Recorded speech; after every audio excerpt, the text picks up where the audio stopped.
پریشانیوں میں کام آئے، جب آپ سے ملاقات ہو تو آپ سے مسکرا کر سلام کرے اور یہ کہے بھائی آپ ٹھیک تو ہے نا، کوئی تکلیف تو نہیں ہے، کسی پریشانی میں تو نہیں ہے، میں آپ کا پڑوسی ہوں، اگر آپ کو کبھی کوئی ضرورت پڑے آپ آدھی رات مجھے یاد کر لینا، انشاءاللہ میں آپ کو مل جاؤں گا۔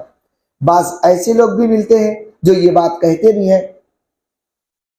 سوچئے ذرا، ہم جو چیز اپنے لیے پسند کرتے ہیں کہ میرا پڑوسی اچھا ہو، کیا کبھی ہم نے یہ سوچا کہ میں اپنے پڑوسی کے لیے اچھا بن جاؤں؟ اگر ہم اپنے پڑوسی کے لیے اچھے بنیں گے تو ہمارا پڑوسی بھی ہمارے لیے اچھا ہوگا۔ کہاوت ہے نا کہ تالی ایک ہاتھ سے نہیں بجتی ہے، اگر آپ اچھے بنیں گے تو آپ کا پڑوسی بھی انشاءاللہ الرحمن اچھا بنے گا۔ اللہ کے پیارے نبی جناب محمد رسول اللہ صلی اللہ علیہ وسلم نے برے پڑوسی کے لیے کچھ الفاظ بیان کیے ہیں۔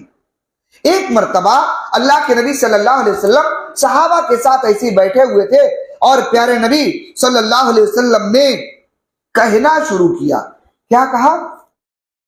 واللہ لا یومن، واللہ لا یومن، واللہ لا یومن، 3 مرات، 3 مرتبہ اللہ کے پیارے نبی صلی اللہ علیہ وسلم نے کہا اللہ کی قسم وہ شخص مومن ہی نہیں ہے۔ اب آپ غور کریں، صحابہ موجود ہیں، کوئی عام لوگ نہیں، ہماری آپ کی طرح عام انسان نہیں ہے، صحابہ موجود ہیں اور اللہ کے نبی کہتے ہیں کہ واللہ لا یومن، اللہ کی قسم وہ شخص مومن نہیں۔ صحابہ اکرام کے کان کھڑے ہو گئے کہ اللہ کے نبی کس کے بارے میں کہہ رہے ہیں وہ مومن نہیں؟ فوراً اللہ کے نبی صلی اللہ علیہ وسلم نے سوال کیا اور کہا قیلا ومن یا رسول اللہ، اے اللہ کے نبی آپ کس کے بارے میں کہہ رہے ہیں کہ وہ مومن نہیں؟ اللہ کے پیارے نبی صلی اللہ علیہ وسلم نے کیا فرمایا؟ الذی لا یأمن جارہ بوائقہ۔ جانتے ہیں یہ حدیث بھی صحیح بخاری کی روایت ہے۔ اللہ کے نبی نے کیا فرمایا؟ اللہ کی قسم وہ شخص مومن نہیں جس کی شرارتوں سے اس کا پڑوسی محفوظ نہ ہو۔ کیا کہا؟ جس کی شرارتوں سے اس کا پڑوسی محفوظ نہ ہو۔ آج آپ دیکھ لیں شہروں کے اندر ہم نے بہت سارے لوگوں کو دیکھا ہے، اختلافات کی جو وجہ تلاش کیا کوئی بہت بڑی وجہ نہیں ملی۔ وجہ کیا ہے؟ پڑوسی کے برا بننے کی یا پڑوسیوں کے ساتھ تعلقات خراب ہونے کی ہم نے شہر کے اندر جو وجہ تلاش کیا، 2 وجہ ہمیں ملی بنیادی طور پر۔ نمبر 1، پہلی وجہ کیا ہے؟ ہم نے بعض لوگوں کو دیکھا، لوگ گھر کے باہر جب تھوڑا صفائی کرتے ہیں، جھاڑو لگاتے ہیں تو جھاڑو مار کر کے اپنا کچرا پڑوسی کے دروازے پہ کر دیتے ہیں۔ ایسے بہت سارے لوگ آپ کو ملیں گے۔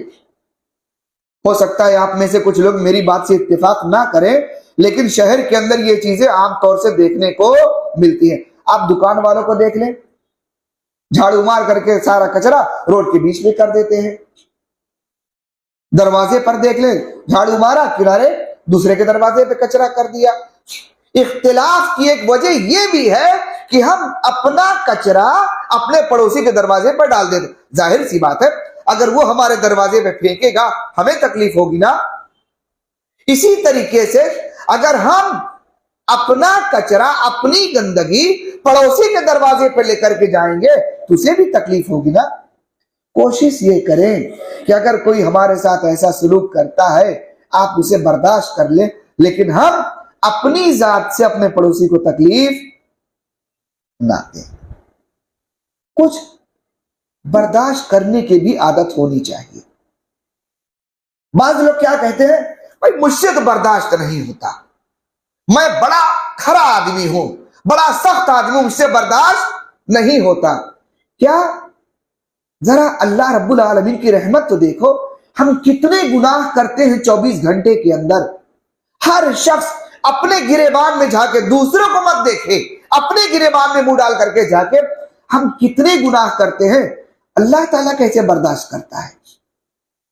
اگر اللہ گرفت کرنے پر آ جائے، اللہ پکڑنے پر آ جائے تو کوئی بچ سکتا ہے؟ لیکن اللہ مہلت دیتا ہے نا کہ بندے اگر تو گناہ کر کے بھی میرے در پر آ جائے اور توبہ کر لے تو میں تجھے معاف کر دوں گا۔ ہم اپنے پڑوسی کو نہیں معاف کر سکتے؟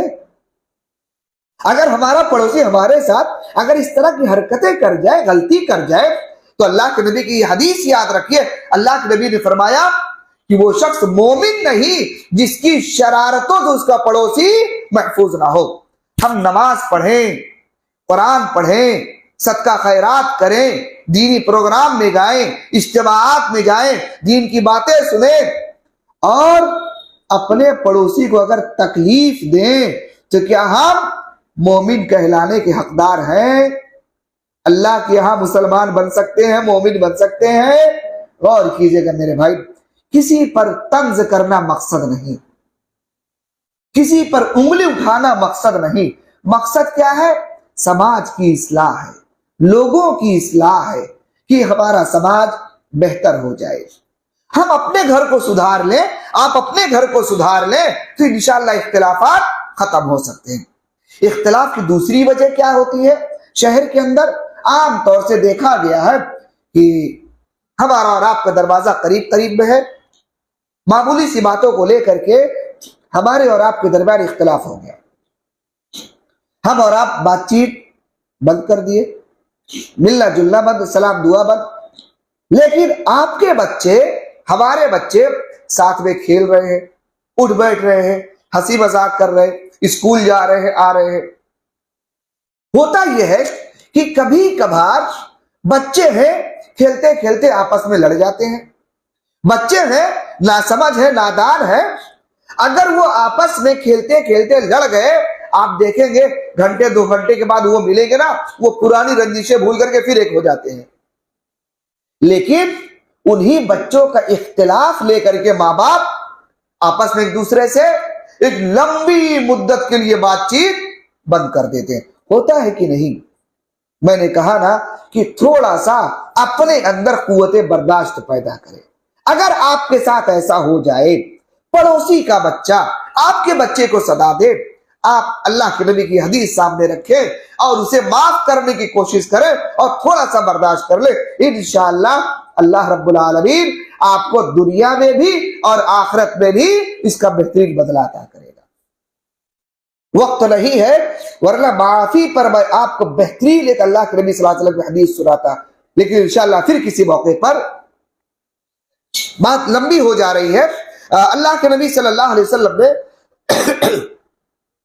ایک مرتبہ صحابہ کو کہا، اے میرے صحابہ جانتے ہو میرے پاس حضرت جبریل علیہ السلام جب وحی لے کر کے آتے ہیں نا، برابر پڑوسی کے ساتھ حسن سلوک کرنے کی تاکید کرتے ہیں۔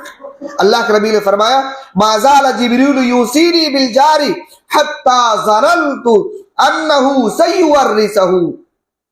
یہ مسند احمد کی روایت ہے، کہتے ہیں کہ اللہ کے نبی نے فرمایا کہ مجھے جب حضرت جبریل علیہ السلام میرے پاس آئے، مجھے وصیت کیا پڑوسی کے ساتھ حسن سلوک کرنے کی۔ اس کے بعد اللہ کے نبی کہتے ہیں کہ مجھے یہ گمان ہونے لگا کہ کہیں ایسا نہ ہو کہ اللہ تعالیٰ پڑوسی کو بھی وراثت میں حصے دار بنا دے۔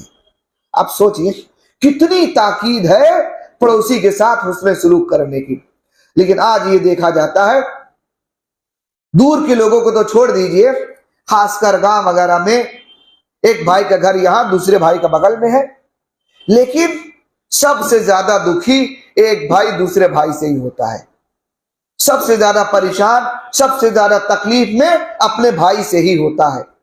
اب ذرا غور کریں، ہم دوسروں کے ساتھ اچھے معاملات رکھیں اور اپنے بھائی کے ساتھ اگر معاملات ہمارے اچھے نہ ہو تو کیا گارنٹی ہے ہماری نماز، ہمارا روزہ، ہماری عبادت، ہماری دینی قربانیاں اللہ تعالیٰ کے ہاں قبول ہو جائیں گی؟ کوئی گارنٹی ہے اس بات کی؟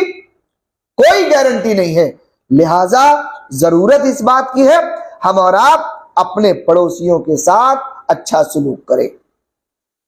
میرے پاس کہنے کے لیے تو اور بھی چیزیں، لیکن مختصر کر رہا ہوں یہاں پر، ورنہ کئی ایک واقعات، کئی ایک حدیثیں میرے پاس موجود ہیں۔ دوسری چیز اللہ کے نبی صلی اللہ علیہ وسلم نے فرمایا، جس سے پناہ مانگا ہے اللہ کے نبی نے، کیا کہا؟ وَمِن زَوْجٍ تُشَيِّبُنِي قَبْلَ الْمَشِيبِ۔